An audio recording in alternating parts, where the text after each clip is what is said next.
Assalamu alaikum students. I hope you all will be fine. Students, today is your third lecture of science. Chapter number 2, cell division. Topic is types of cell division. All of you open your books, page number 19. जी students, there are two types of cell division, mitosis and meiosis. Mitosis is a Greek word name thread. एक mitosis एक Greek word है जिसका मतलब है thread होता है. Mitosis occur in your general body cells.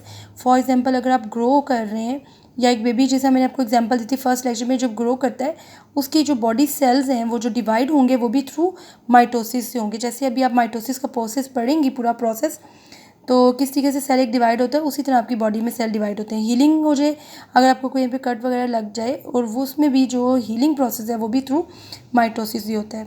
और जो नंबर ऑफ़ क्रोमोसोम्स होते हैं माइटोसिस में, जैसे कि अगर पेरेंट सेल में 2 थे नंबर ऑफ़ क्रोमोसोम्स, तो जो डॉटर सेल्स 2 बनेंगी उसके अंदर भी नंबर ऑफ़ क्रोमोसोम्स 2 ही रहेंगे.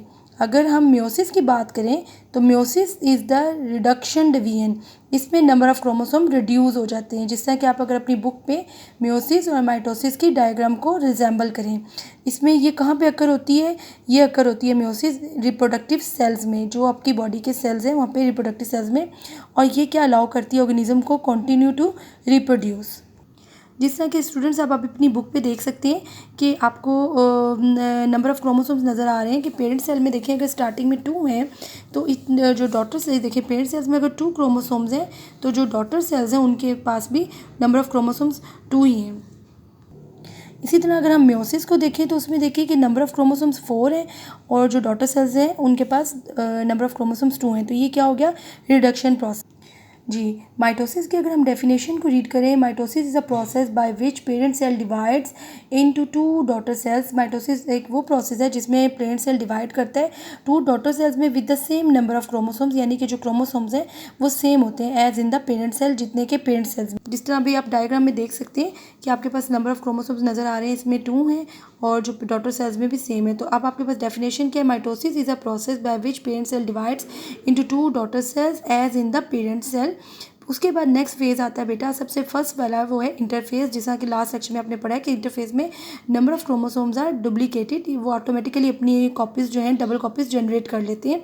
और यहाँ पे क्या इसका आपको डॉटेड लाइन नज़र आ रही है कि डॉटेड लाइन न्यूक्लियर मेम्ब्रेन की है, जो कि जैसे ही नंबर ऑफ़ क्रोमोसोम्स डबल होते हैं तो सेल का साइज़ थोड़ा सा इंक्रीज़ होने की वजह से और ये न्यूक्लियर मेम्ब्रेन लॉस्ट हो जाती है और न्यूक्लियस जो है वो क्या होता है, साइटोप्लाज्म में स्कैटर्ड हो जाता है, फैल जाता है.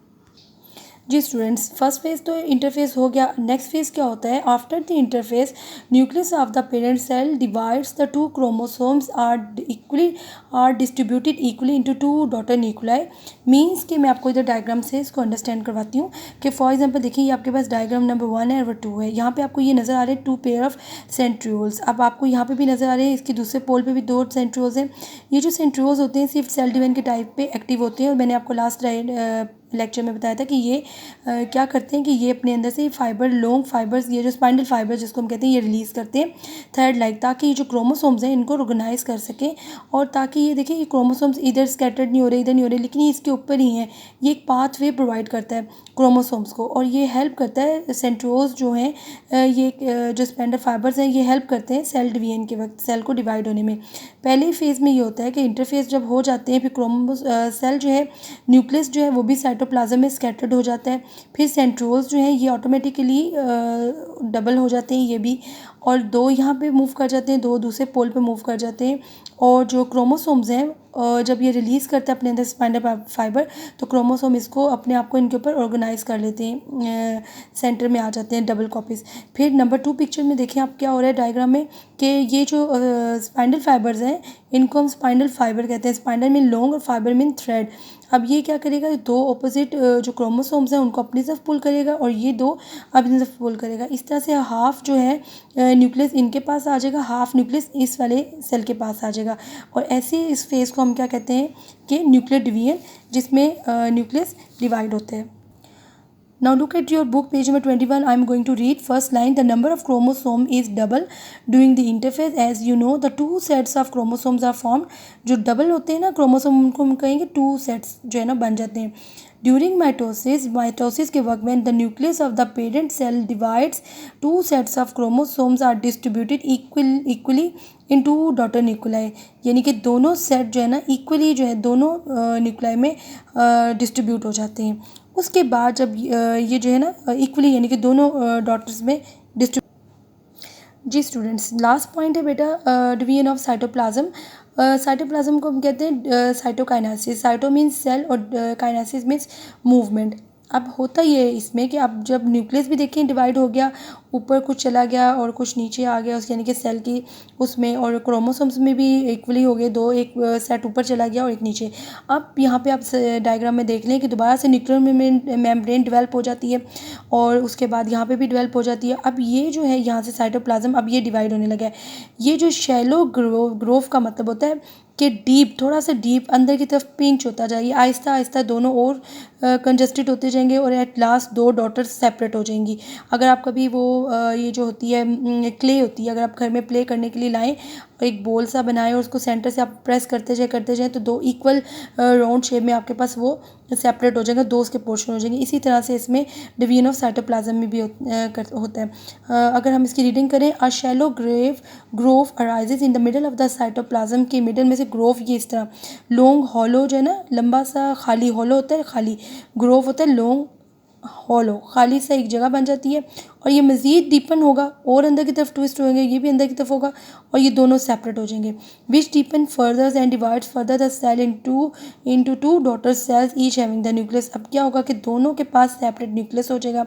To daughter cells with the same number of chromosomes as in the parent cells, के वही नंबर ऑफ क्रोमोसोम्स डेवलप हो जाएंगे जितने के पेरेंट्स के पास थे, यानी कि इधर भी टू थे और इधर भी टू थे। ऐसे प्रोसेस को हम क्या कहते हैं? साइटोकाइनेसिस। इसको मैंने रीड कर दिया, अगर आप इस तरफ देखिए अपनी बुक की तरफ भी। After the nuclear division a shallow grove arises in the middle of the cytoplasm which deepens further and divides the cell into two daughter cell each having the nuclei। यहाँ तक स्टूडेंट्स आपका ये है आज का टॉपिक था। अब मैं होमवर्क के लिए जो है वो एक आपके पास लॉन्ग क्वेश्चन पेस्ट करने लगी हूँ। आप उसका प्रिंट लेके स्क्रीनशॉट, तो एक आपने अपनी सेपरेट शीट पे जो है अपना होमवर्क करना है, जिस तरह हम स्कूल में करते थे। हमारा जैसे जैसे लेक्चर चलता था तो हम लोग लॉन्ग क्वेश्चन में आपको होमवर्क के लिए देती थी, इसी तरह से अब हमने ये करना है ऑनलाइन क्लासेस में भी कि जो जो लॉन्ग क्वेश्चन आएगा मैं आपको देती जाऊँगी। आपने एक सेपरेट शीट पे वो लॉन्ग क्वेश्चन करना है, विद डायग्राम करना है, और जब एट द लास्ट जब ये लेक्चर्स फिनिश हो जाएगा पूरा चैप्टर, तो फिर मैं आपको शॉर्ट क्वेश्चन आंसर का स्क्रीनशॉट भेजूंगी। आपने वो लेके उसके हाफ में आपको 2 डेज़ में करवाऊंगी, वो आपने फिर लास्ट में करने हैं। और अभी जो प्रीवियस जो आपने कल किए हैं 5 शॉर्ट क्वेश्चन, उनको आप सेपरेट ही रहने दें। जब मैं आपको शॉर्ट दूंगी जब chapter after the end of this chapter, तब आप रिमेनिंग उसके साथ ही शुरू कर दीजिएगा। अभी आपने लॉन्ग क्वेश्चन की हेडिंग देनी है और वहाँ से आपने लॉन्ग क्वेश्चन स्टार्ट करना शुरू कर देना है with diagram. Okay students, I hope कि आपको आज का लेक्चर अंडरस्टैंड हो गया होगा। अगर कोई प्रॉब्लम हो तो आप दोबारा मुझसे मैसेज करके पूछ सकते हैं। अब मैं ज़रा रिकॉल कर देती हूँ आपको दोबारा से लेक्चर। जी स्टूडेंट्स, सबसे पहला फेज़ है माइटोसिस में नंबर जो है वो प्रोसेस है जिसमें पेरेंट सेल डिवाइड करता है, डिवाइड्स करके 2 डॉटर सेल्स बनाता है with the same number of chromosomes as that in the parent cell. First phase इनमें क्या होता है कि द इंटरफेज में the number of chromosomes are doubled, that is के डबल हो जाएंगे, that is the copies of each chromosome is formed.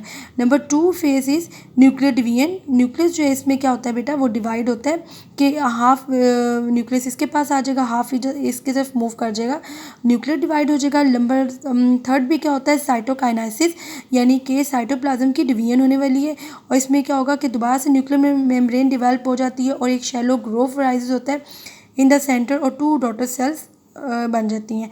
तो ये क्या है, आपका पूरा प्रोसेस बेटा कहलाता है माइटोसिस। वेरी इजी ये प्रोसेस है, इसमें कोई डिफ़िकल्ट नहीं है, आपको इजीली इंशाल्लाह ये लर्न हो जाएगा। Okay students, thank you so much. If there any problem you can ask from message. Thank you so much. अल्लाह हाफिज़।